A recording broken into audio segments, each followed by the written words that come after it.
est l'avenir de l'économie de la région du Sud. Mettons-nous ensemble et cultivons-le.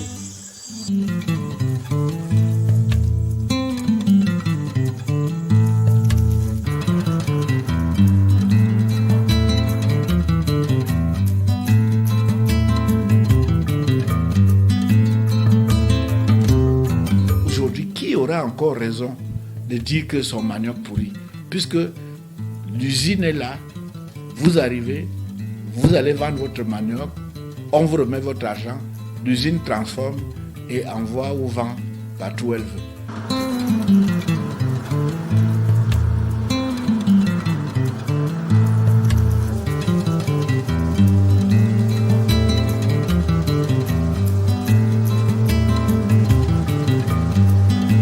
À l'usine à Utracom, nous produisons là-bas le tapioca blanc et le tapioca jaune. À l'usine moderne, nous produisons le couscous de manioc et la farine panifiable de manioc.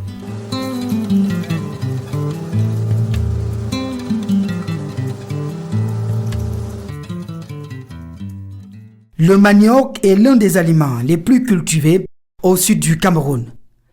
Apprécié à la fois par les humains et par les animaux, on le consomme ici des feuilles au tubercule. C'est l'élément de base du génie culinaire des peuples ékans. Le manioc est une vieille culture qui nous a élevés, qui a même élevé nos parents également. Donc c'est une culture que nos ancêtres ont utilisée pour se nourrir. Le manioc est consommé sous plusieurs formes. On peut faire le beignet de manioc au village. On peut faire le couscous de manioc au village. On fait le manioc trempé. On appelle ça au village le mokwamba.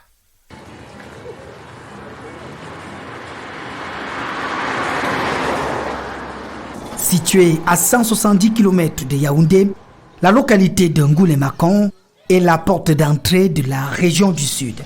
Avec plus de 7600 tonnes annuelles, c'est aussi et surtout l'un des principaux bassins de production du manioc au Cameroun. Ça, c'est 3 mètres. Ça, c'est 2 mètres. Il y a une butte là, une butte là, une butte là. Ici, là, on met une butte ici, une butte ici, une butte ici. Tu suis l'alignement des jalons. Ici, on est au cœur de la forêt équatoriale. Il faut donc abattre les arbres, les dessoucher, nettoyer les champs, faire des buttes avant d'y planter les boutures de manioc. La culture du manioc est encore manuelle, mais les 20 000 producteurs de Ngoulé-Makon ont développé des mécanismes de solidarité qui rendent le travail moins pénible. On fait ce qu'on appelle chez nous le SAR. Aujourd'hui, on va chez moi, nous tous, nous sommes 15 dans notre groupe. Demain, on va chez l'autre, ainsi de suite, on fait la rotation, on recommence. Ça fait que chacun a son champ, mais nous travaillons en groupe. On peut se faire de l'argent avec le manioc. Pour vous dire, le manioc est devenu une culture de rente. Ngoulé-Makon, peut-être avant le cacao. Parce qu'aujourd'hui, quand tu as ton hectare de manioc bien suivi et traité, si tu dépenses 700 000 francs du coût de production, tu peux avoir 1 500 000 de bénéfices. Je ne trouve pas qu'il peut avoir cet argent avec le cacao rapidement comme ça. Et le manioc se fait 2 fois l'an.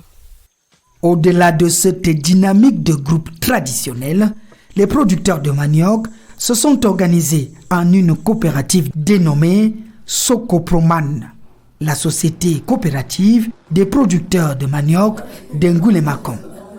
Objectif, améliorer la production, limiter les pertes post-récolte, vendre plus et surtout envisager la transformation. Le manioc, c'est une culture que nous connaissons depuis nos aïeux et nos parents nous ont appris à cultiver le manioc. On s'est dit avec le manioc, c'est d'abord une denrée qui est connue de tous et qui sera facile à cultiver. à partir des GIC, nous avons pensé que pour vraiment prendre en compte tout le monde, il faut passer à l'union des GIC. Après l'union des GIC, on a pensé à la fédération. De la fédération, donc, en 2013, on nous dit ces organes ne pourront plus aller très loin si vous voulez vraiment avancer, si vous voulez aller très loin, il faut plutôt créer une coopérative. C'est comme ça que nous créons donc la coopérative en 2013. La culture du manioc est source de nombreux emplois dans la localité de Ngoulémakon. En provenance des villes voisines, des groupes de jeunes travaillent aujourd'hui aussi bien dans la plantation de la coopérative que chez les particuliers. Grâce au manioc, l'exode rural est en passe d'être vaincu au sud du Cameroun. Nous sommes là, on fait les jobs, nous sommes en groupe. Quand on a besoin de nous, on nous contacte, on vient sur les lieux travailler. Donc, ça fait une semaine que nous sommes dans le village d'Akwatala. Donc, on vient 2 fois par jour pour travailler. On vient le matin, on peut travailler du matin jusqu'à 14h. Nous sommes déjà rentrés pour revenir peut-être les 15h, 16h, travailler encore. Donc, on fait les sillons pour s'aimer du manioc. C'est un peu ça. Quand j'ai 4 enfants orphelines, ça fait pratiquement 9 mois aujourd'hui là que j'ai perdu mon mari. Donc moi, je vis rien que par ces travaux. Donc là où il y a un champ quelque part, on m'appelle, je n'ai pas travaillé, on me paye. C'est comme ça qu'on fonctionne. Et ça m'aide à nourrir mes enfants.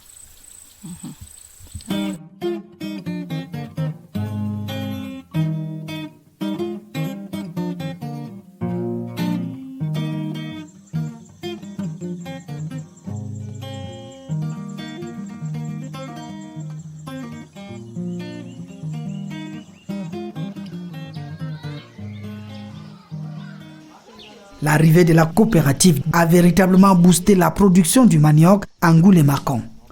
Dans chacun des 45 villages que compte cet arrondissement, on cultive désormais le manioc, non seulement pour la consommation en famille, mais aussi pour vendre. La fête régionale du manioc, organisée une fois l'an, est ainsi l'occasion de bonnes affaires. Pour la cité de Ngoulémakon, le manioc est désormais un label.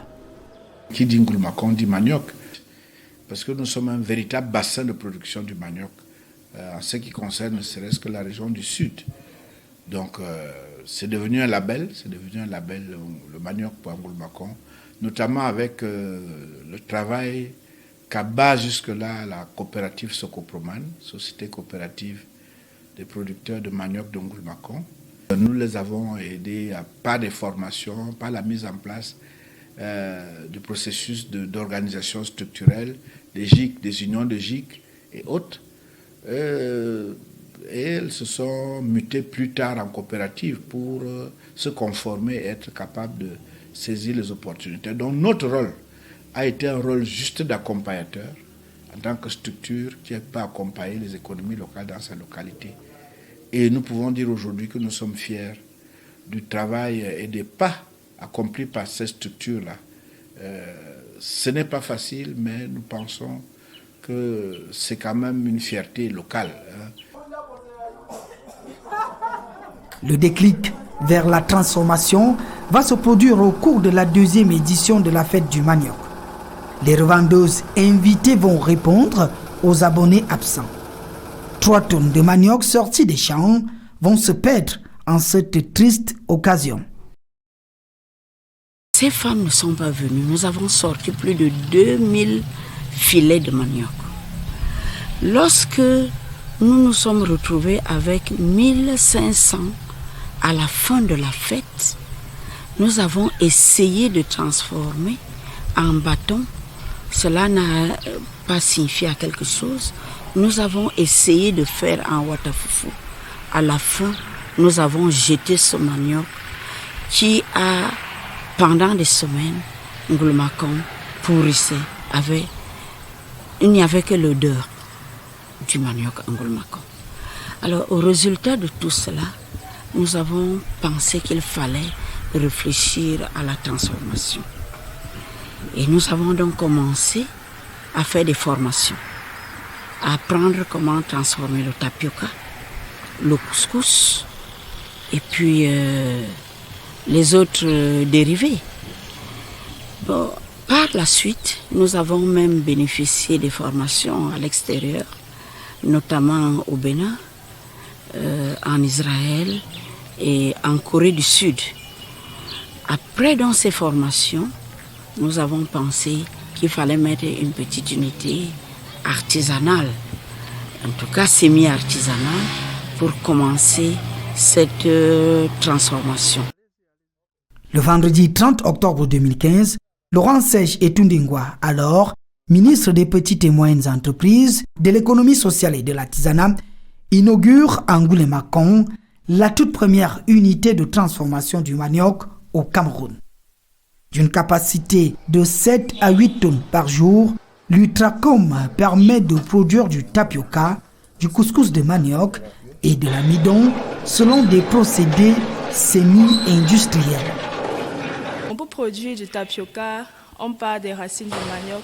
Et il y a d'abord la première étape qui est la pesée. Comme nous sommes dans une industrie, il faut peser bien pour connaître les rendements en fin de production.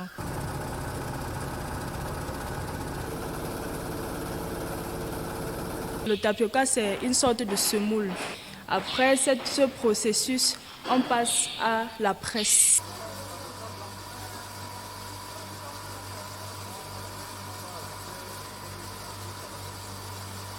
Une fois tamisé, on va passer à la torréfaction. Pour ce qui est du tapioca blanc, pour la plupart, pour ceux qui ne consomment pas de l'huile, ils consomment plus le tapioca blanc. Pour ce qui est pour le tapioca blanc, on n'ajoute pas d'huile. On fait juste une torréfaction qui peut durer 30 à 45 minutes. Après cela, on va passer au séchage. Le séchage se fait dans le séchoir, dans les séchoirs solaires. Le tapioca jaune, c'est le même processus. La seule différence qu'on va ajouter de l'huile de palme ou le tapioca jaune, c'est cette huile de palme qui donne la couleur jaune au manioc.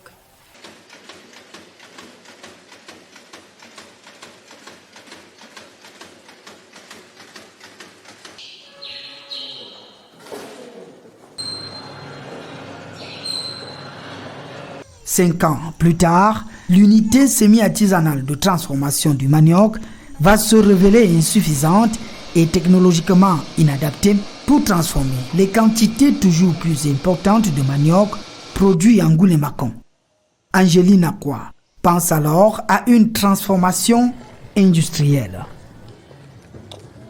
Nous avons commencé à prendre des contacts avec des organisations paysannes et des projets. Alors nous sommes tombés sur le PIDMA qui nous a accompagnés avec l'acquisition des équipements. Et avec nos petits moyens, nous avons essayé de mettre la structure en place, mais nous nous sommes dirigés vers le Minepat qui nous a accompagnés pour pouvoir construire les bâtiments qui devaient abriter ces équipements. C'est d'ailleurs pour moi l'occasion de remercier le chef de l'État et tout son gouvernement pour cet accompagnement. Parce qu'aujourd'hui, nous avons une usine industrielle. Parce qu'il faut dire que cette usine est une usine en inox de haute qualité pour les produits de haute qualité également.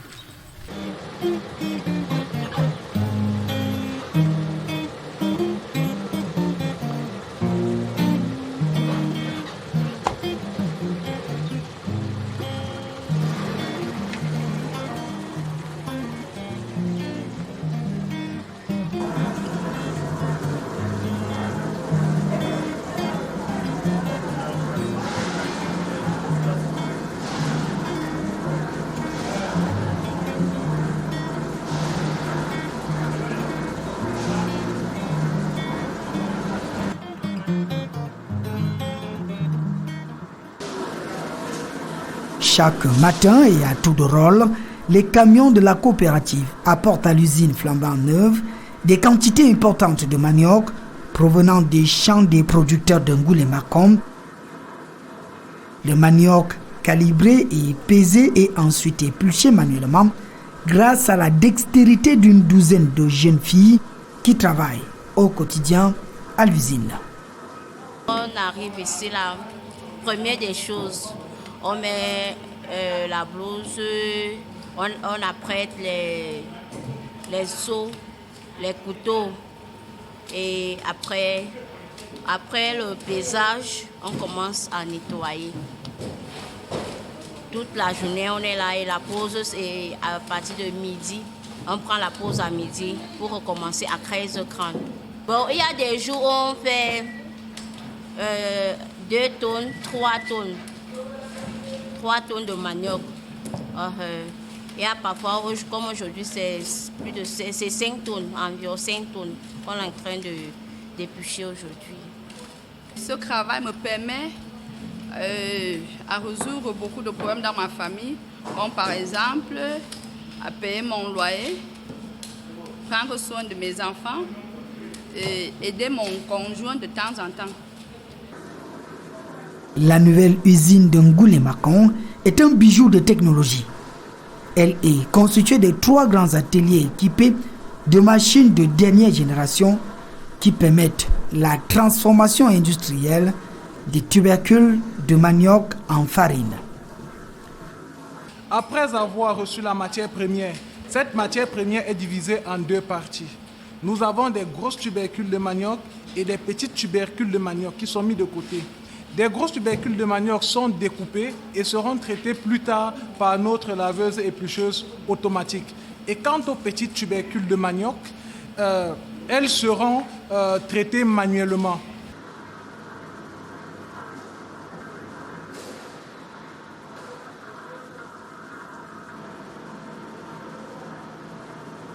Soigneusement lavé et épluché, le manioc est introduit dans une râpeuse automatique d'où il sort en pâte appelée râpure.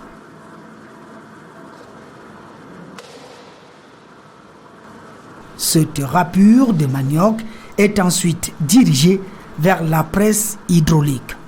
Il faut extraire le maximum d'eau qui fournira l'amidon. L'opération de pressage est cruciale pour la suite de la transformation car moins le manioc aura de l'eau, plus vite il sortira du séchoir. Nous pressons le manioc et au sorti de cette machine, nous avons 2 produits. Nous avons le manioc pressé d'un côté et nous obtenons également de l'eau amidonnée de l'autre côté. Le manioc pressé sera déversé dans la trémie d'alimentation du séchoir. Et quant à l'amidon, l'amidon va subir d'autres étapes de transformation pour produire l'amidon que nous commercialisons également sur le marché. Le manioc pressé est envoyé vers le séchoir automatique à travers un convoyeur à courroie. D'une capacité de 5 tonnes, le séchoir dispose d'un système de chauffage à vapeur et d'un refroidisseur. Tout est automatisé dans cette zone. Et ce séchoir, comme je le disais tantôt, fonctionne en continu 24 heures sur 24. Il n'est pas conçu pour s'arrêter. Un broyeur à marteau se charge de réduire les râpures de manioc séchées en poudre. Cette farine est expulsée dans le tamis vibratoire par une vis sans frein. Au bout de cette chaîne de transformation, on obtient la farine panifiable de manioc. Le tamis vibratoire, lui, il est constitué de 9 tamis. Le but ici, c'est de se rapprocher le plus possible à la taille de particules du blé, qui est généralement entre 120 micromètres. Donc, notre farine doit subir des étapes successives de tamisage. Et au sortir du tamisage, une partie sera recueillie dans un fût, et cette partie sera le sombre. Et l'autre partie sera recueillie dans la cuve. Cette cuve, donc, au sortir de cette cuve, nous allons actionner notre vis sans frein. Cette vis sans frein va donc prendre notre produit et notre produit sera empaqueté en 50 kilos selon la demande de notre magasin central. Si la demande est de 25, nous faisons des packaging de 25 kilos. Si la demande est de 50 kilos, nous faisons des packaging de 50 kilos. Et si la demande même est de 1 kilo, nous faisons également des packaging d'1 kilogramme. Au sorti donc de ce packaging, nous prenons nos produits que nous envoyons au laboratoire pour un contrôle qualité. L'exploitation de l'usine et la maintenance des équipements sont assurés à Ngoulémakon par de jeunes ingénieurs camerounais compétents, dévoués et surtout déterminés à relever tous les défis. Au vu de la technologie et de la main-d'œuvre qualitative qui se trouve sur le terrain, les pannes sont minimisées parce qu'il y a un service d'entretien qui est déjà bien suivi. On évite au maximum les pannes d'ordre technique. La grosse difficulté, c'est d'abord au niveau des financements parce que les banques ne font pas confiance aux entreprises agricoles. En plus, la farine que nous produisons aujourd'hui dans notre deuxième usine, les boulangers ne s'arriment pas encore à l'utilisation de cette farine, qui est une farine locale, la farine de manioc, alors qu'aujourd'hui, on doit déjà faire confiance à la production locale, à la farine locale.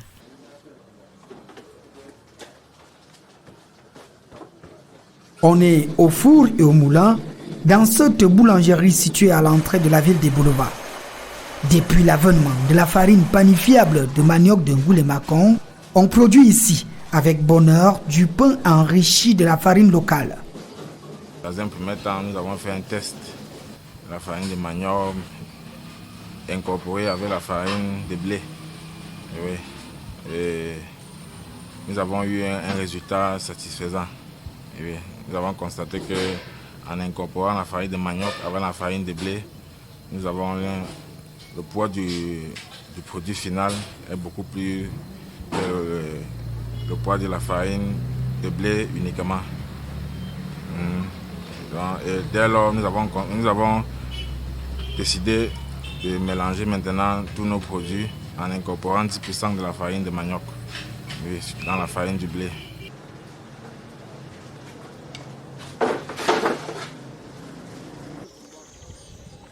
Malgré le renchérissement du prix de la farine de blé, Patience Quinto, une vendeuse de beignets installée au centre-ville de Ngoulémakon, fait de bonnes affaires. Ces beignets à la farine de manioc connaissent un franc succès. C'est les beignets manioc mélangés avec la farine bleue. Les clients, des gens achètent, personne n'a jamais dit que tes beignets n'est pas bien. Tout le monde mange, me dit que c'est bon, c'est bon, c'est bon. C'est comme ça qu'ils connaissent d'utiliser la farine manioc.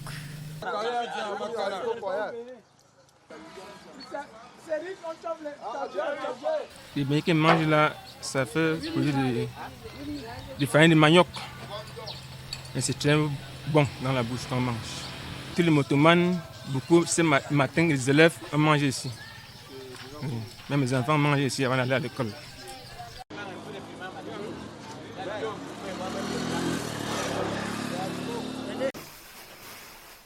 Farine panifiable de manioc, couscous de manioc, tapioca blanc et jaune, amidon, ces dérivés du manioc produits en Ngoulémakon sont de plus en plus présents dans les grandes surfaces à Ibouloba et à Yaoundé en attendant de s'étendre dans tout le pays.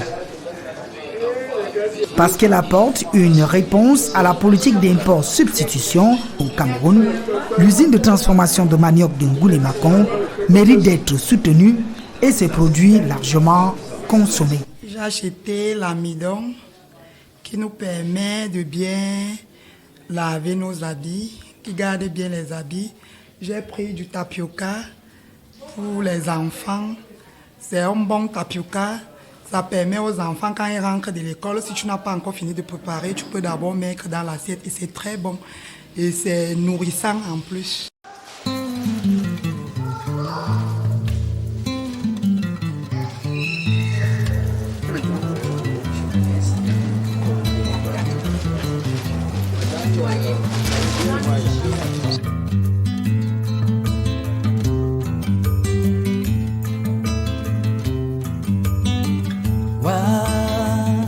Nubangi senga malea unongo changamene umendeko kisabe unongo changamene wa nutondi bito babato unongo changamene umendeko kisabe unongo changamene